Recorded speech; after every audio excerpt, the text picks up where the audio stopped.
नमस्कार दोस्तों। कल यानी 17 नवंबर को बीपीएससी 67th प्रीलिम्स एग्ज़ाम का रिजल्ट घोषित किया गया, जिसमें हमने देखा कि कट ऑफ बहुत ही हाई 113 गया है। तो ऐसे लोग जिन्होंने प्रीलिम्स की परीक्षा पास कर ली है, उन्हें अब मेंस के लिए फिर से ऑनलाइन अप्लाई करना होगा।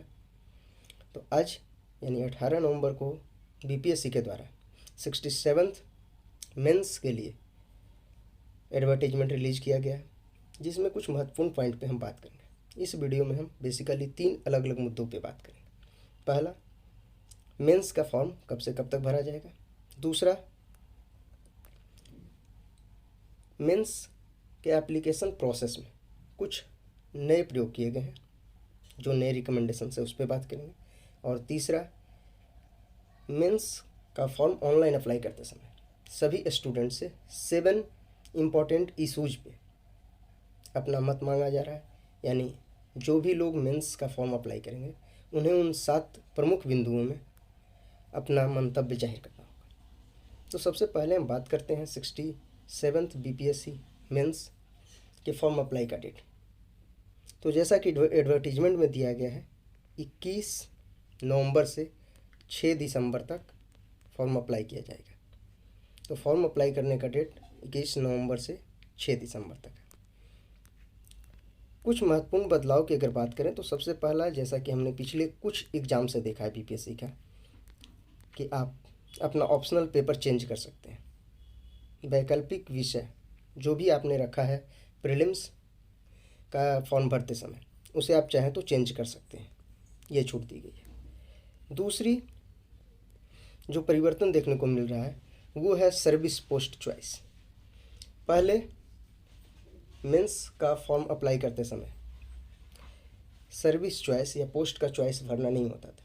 यानी आपको ये चॉइस नहीं देने होते थे कि आप किस किस पोस्ट को किस ऑर्डर में भरेंगे। परंतु इस बार बीपीएससी ने मेंस के फॉर्म में ही सर्विस पोस्ट सेलेक्ट करने का ऑप्शन दिया है। आपको अलग अलग पोस्ट के लिए अभी से ही भर देना होगा। अब हम बात करते हैं आज तीसरे बिंदु पे, जिसमें हम बात कर रहे थे कि 7 महत्वपूर्ण बिंदु पे बीपीएससी छात्रों से सुझाव मांगा है। जिसमें पहला पॉइंट है, optional paper should be replaced by common paper of essay. यानी ऑप्शनल पेपर को हटा के इसके बदले एसे का पेपर यानी निबंध लेखन कर दिया जाए। पहला सुझाव है। दूसरा, optional paper should B qualifying in nature. Optional paper qualify nature का हो, अर्थात इसमें सिर्फ कैंडिडेट को पास करना जरूरी हो और इसका मार्क्स मेरिट लिस्ट में ऐड नहीं होगा। जस्ट लाइक हिंदी, जैसे हिंदी का मार्क्स मेरिट लिस्ट में ऐड नहीं होता है, उसी तरीके से ऑप्शनल पेपर के लिए दूसरा सुझाव था। तीसरा सुझाव है, ऑप्शनल पेपर एमसीक्यू टाइप का हो। जैसा कि हम देखते हैं कि अभी ऑप्शनल पेपर कन्वेंशनल ऐसे टाइप यानी रिटन होता है। तो थर्ड सुझाव ये है कि ऑप्शनल पेपर को एमसीक्यू कर दिया जाए, multiple choice question, objective paper. चौथा है, स्टैटिस्टिकल फॉर्मूलेशन लगाया जाए ऑप्शनल पेपर में। हालांकि ये भी कहा गया इसमें कि ये इम्परफेक्ट और इनएक्यूरेट होगा, यानी पूरी तरह सही होगा ये कहना बहुत कठिन है। नेक्स्ट है कि कुछ पेपर जिनमें नंबर ऑफ कैंडिडेट बहुत कम है, उसके लिए स्टैटिस्टिकल फॉर्मूलेशन लगाया जाए। सुझाव नंबर 6, स्केलिंग यानी नॉर्मलाइजेशन का यूज किया जाए, लेकिन ये श्योर नहीं है कि स्केलिंग किया कैसे जाए। सातवां और आखिरी सुझाव, जिस पे हर स्टूडेंट को अपना मंतव्य देना है, वो ये है कि नॉर्मलाइजेशन लाया जाए या प्रेजेंट सिस्टम को कंटिन्यू किया जाए।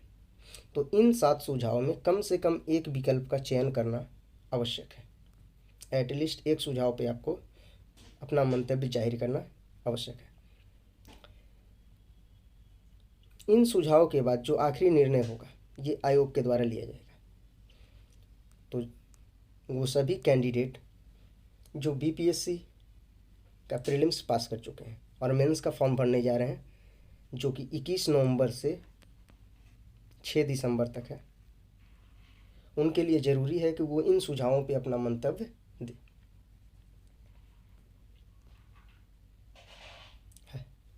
अगर हम बात करें 68 BPSC की, तो 68 BPSC के लिए अभी तक एडवर्टीजमेंट नहीं आया है, नहीं विज्ञापन अभी जारी नहीं किया गया है, लेकिन उम्मीद है बहुत ही जल्द 68 BPSC का विज्ञापन आ जाएगा। तो ऐसे कैंडिडेट जिनका 67 प्रीलिम्स नहीं हो पाया, वो 68 के लिए अभी से अपनी तैयारी शुरू कर दें, और जिनका बहुत ही कम मार्जिन से रह गया है, उन्हें ज़रूरत है कि अपने वीक सेक्शन पे ज़्यादा